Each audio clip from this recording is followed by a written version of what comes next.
I want to tell you about an essential vitamin you've probably never heard of. If you're a parent or plan to be one, it might be more important to your child's growth than all other vitamins combined, and only you, a parent, can provide it. I call it vitamin N, the word no. More and more children, I find, are suffering from vitamin N deficiency, and they, their parents, and our entire culture are paying the price. Let me illustrate my point with a story that's quite typical. A father, I'll call him Bill, gave his son, age 5, pretty much everything the little boy asked for. Like most parents, Bill wanted more than anything for his son to be happy, but he wasn't. Instead, he was petulant, moody, and often sullen. He was also having problems getting along with other children. In addition, he was very demanding and rarely, if ever, expressed any appreciation, let alone gratitude, for all the things Bill and his wife were giving him.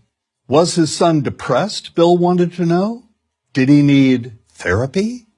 His son, I told him, was suffering the predictable ill effects of being overindulged.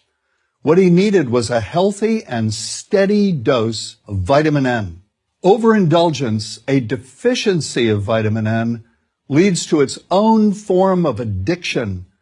When the receiving of things begins to generate nothing but want for more things. One terrible effect of this is that our children are becoming accustomed to a material standard that's out of kilter with what they can ever hope to achieve as adults. Consider also that many, if not most, children attain this level of affluence not by working, sacrificing, or doing their best, but by whining, demanding, and manipulating. So in the process of inflating their material expectations, we also teach children that something can be had for next to nothing. Not only is that a falsehood, it's also one of the most dangerous, destructive attitudes a person can acquire. This may go a long way toward explaining why the mental health of children in the 1950s, when kids got a lot less, was significantly better than the mental health of today's kids. Since the 50s, and especially in the last few decades, as indulgence has become the parenting norm, the rates of child and teen depression have skyrocketed. Children who grow up believing in the something for nothing fairy tale are likely to become emotionally stunted, self-centered adults.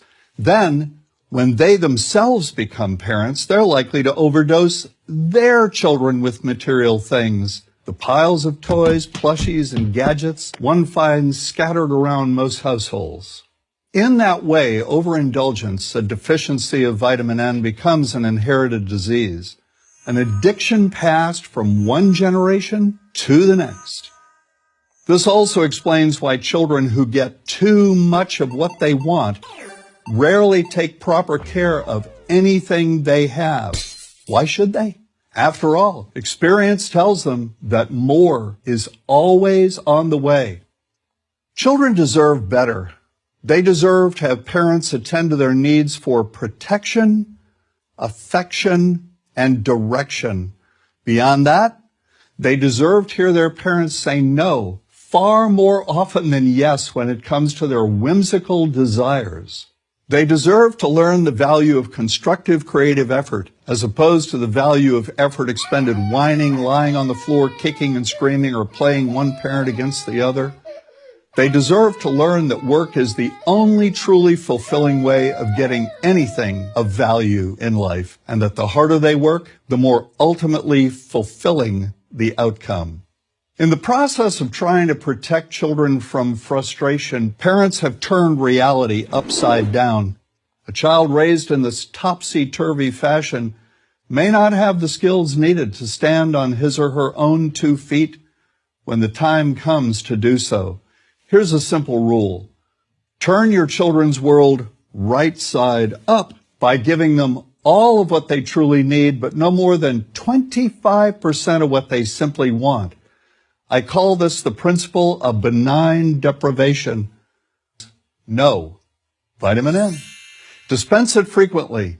You'll be happier in the long run, and so will your child. I'm John Rosemond, author and family psychologist for Prager University.